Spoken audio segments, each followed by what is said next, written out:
morning, everyone. I want to welcome y'all to the third Worry-Free Wednesdays with Miss Ellie. Today, I am going to be focusing on our home safety module as a part of the Safe Care program, as well as providing some key information in regards to giving you guys tangible skills to help make your home as safe as possible. I wanted to start off with some really interesting facts when it comes to home safety and hazards that tend to be in the home where a child is present, specifically in the state of Oklahoma. So in Oklahoma, almost 23,000 children under the age of 6 were poisoned in the course of 1 year. In almost all of those cases, it happened in the home. Now on the left here, I did provide the number for the Poison Helpline. And this is a fantastic resource that we will kind of look through as I go through the presentation a little more thoroughly.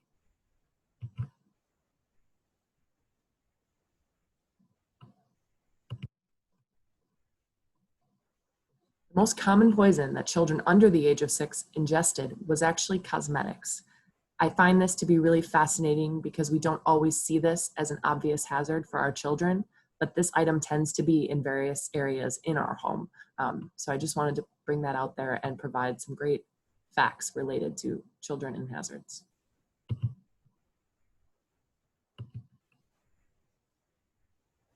So with all this being said, I'm sure you guys are asking yourselves, how can I keep my home safe for my child?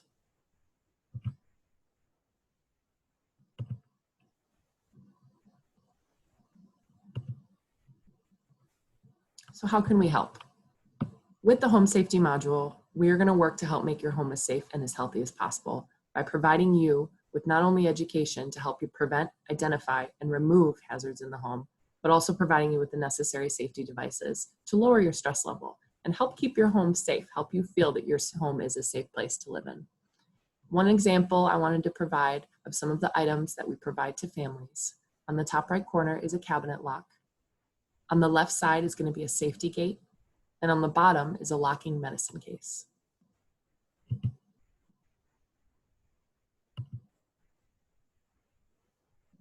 So what is a hazard? This is really the place that we would start first with families, helping them learn and identify those areas in the home that can cause a child harm. Now, our children tend to not see hazards. They're going to see new things that they want to explore and interact with. It is our job as caregivers, therefore, just to make sure that our children do not come into harm's way when they're exploring the world around them. I wanted to provide a visual perspective of what children see to help us as adults be able to understand more clearly why children might get confused when it comes to things that are hazards versus not a hazard. On the left side is a gel pill that is yellow colored, and on the right side is a yellow gummy bear. Now, typically a child would not see a difference between either of these and would look at both of them as a food item or candy, whereas adults can see a little bit more clearly based on form and shape that there are differences in these objects.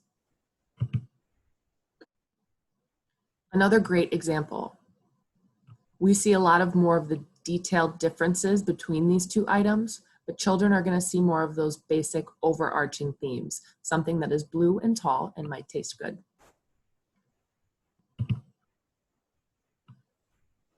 So when we were talking about this and providing education to families, I always let them know, when in doubt, try to see things from your child's perspectives. And I kind of mean that quite literally. So getting on your child's level, trying to see things from where they see things, can help us as adults be able to understand more clearly what our kids are looking at and what they're interacting with in the space.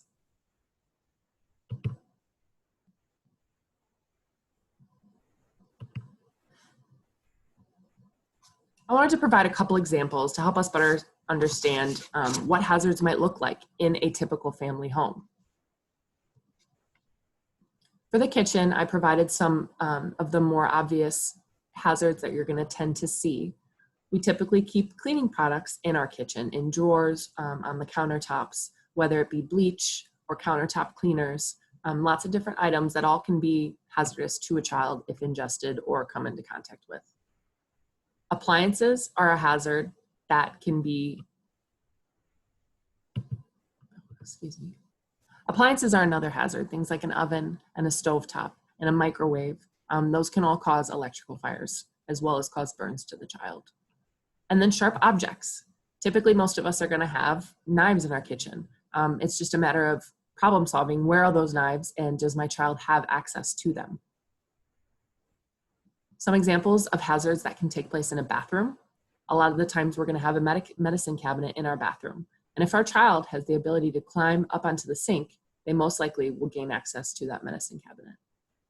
Things like toothpaste. It might not be a hazard for a 6-year-old, but for a 5-month-old, ingesting toothpaste is not going to be as healthy. So keeping that in a safe space is important as well. And I touched on cosmetics a little bit before, but typically we're going to see cosmetics taking place in the bathroom, another hazard if children gain access to. And then the living room. This tends to be a space where everyone hangs out together, and it's not as obvious to what hazards can be available in these rooms. Things like plants can actually be hazardous to your child if they are poisonous. And electrical cords, we tend to have our televisions and our gaming sets in our living rooms. Access to those cords can cause a child who is crawling or walking harm. And then finally, something as simple as lighting a candle for some ambience in the room. I think it's important to remember that anything like that, if child has access to it, it can become a hazard. Couple more examples just to give you guys a broader idea of the different types of hazards that we're going to look at and explore with our families. Fall and trip hazards tend to be really important when it comes to those toddler years. They're learning to walk and navigate their environment. Things like steps that don't have railings. Or as you can see in this photo, someone is falling off of the table side. So if a child has access to that table, that could be a fall hazard as well. A fire hazard is another thing that I discussed when I talked about the different rooms. We were talking about different appliances and candles. There can be electrical hazards as well caused from the cords. General sharp objects, I touched on that when it comes to knives in the kitchen, but scissors and tacks, anything like that that can be sharp to the child if they have access to it. And finally, I do want to touch point on choke hazards. This typically tends to be the way that children interact with those items is they're going to put it in their mouth between those ages of 0 and 3. And so anything that is on their level on the floor that they can choke on. Part of the education that we provide, we will actually share information regarding the size of the child's esophagus. And we will help you be able to better visually understand what can fit inside there. And this is something you can do at home. If you have a toilet paper roll holder, if you can fit an object in the middle of that, through that, then it's most likely going to be able to fit inside your child's throat and can cause them to choke.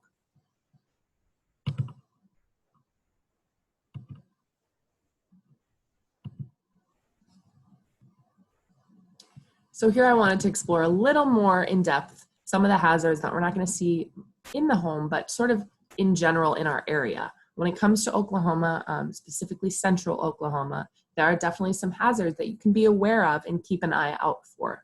That is part of what we do, is share that education when it comes to various plants, insects, and various animals that you may come in contact with in your environment. Now on the bottom left-hand side, I did provide the link for the Oklahoma Poison Control Center. They have free resources that provide information and in-depth steps to take if your child comes into contact with any of these things. It's fantastic, and it really breaks it up by, like I said, plants, animals, and insects that can be hazardous depending on the region that you live in the state. So I definitely recommend checking this resource out, giving yourself a little bit more information.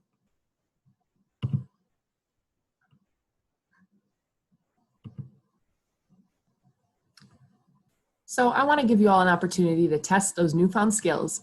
We talked about a lot of different hazards, a lot of different locations of those hazards, and the nature of it as well. I really want to see if you guys have the ability to be able to identify some of the hazards in this photo.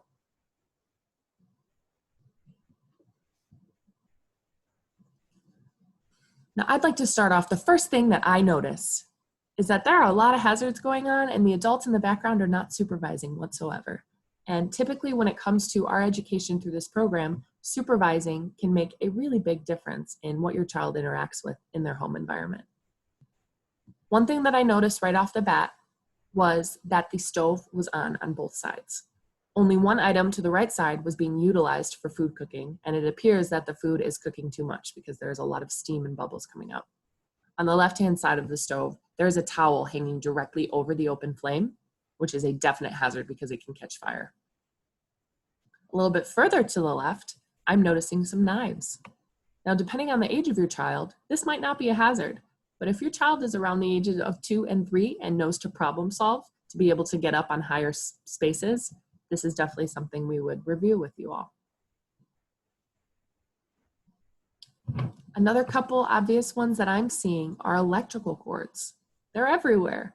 So we've got a cord from the radiator that actually connects to a power saver, and all of them are connected in the middle of the room, completely open and completely exposed. In the middle, there is a clothing iron that appears to just be sitting on there, and I'm not sure if it's on or off, but if that child is crawling and walks by and goes to tug on that, that can cause some serious harm.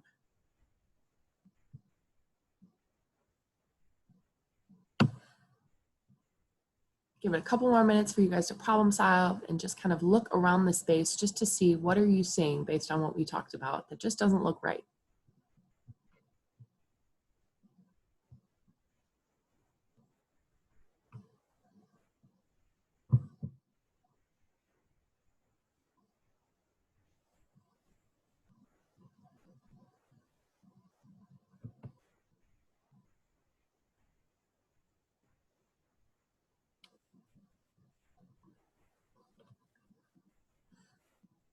So now that we've looked at an example of some hazards in the home and we're able to visually describe those, now we've got the identifying part down.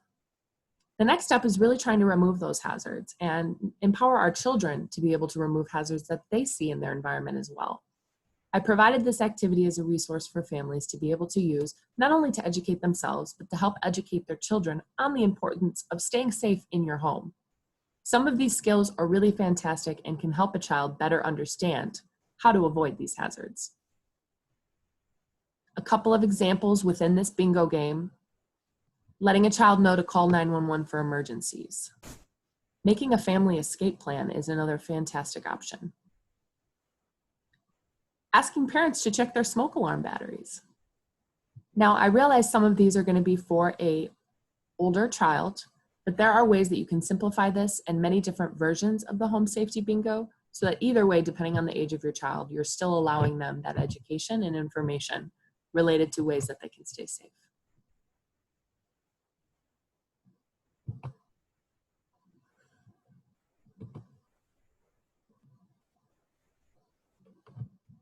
So as a final part of this presentation, I really wanted to provide you guys with a solid resource to be able to explore more closely some of the resources that we would provide you all during the home safety module. I did list the number for the Poison Help Hotline here, as well as a new service that they're rolling out that you can text. Now, this is a great opportunity if you have questions about whether or not your child has come into contact with a hazard. You can also call and questions related to what to do if your child has in fact come into contact with the hazard. These are some great resources, and these folks are there to help guide you through those situations.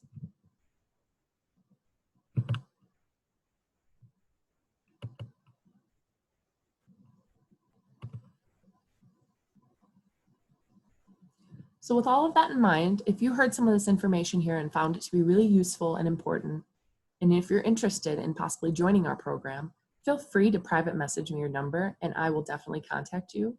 I'm also going to leave my information below here. Please feel free to give me a call or text me if you want any more information and you'd like to inquire more about how to get signed up with us. Again, my name is Miss Ellie. My phone number is 405-708-2652.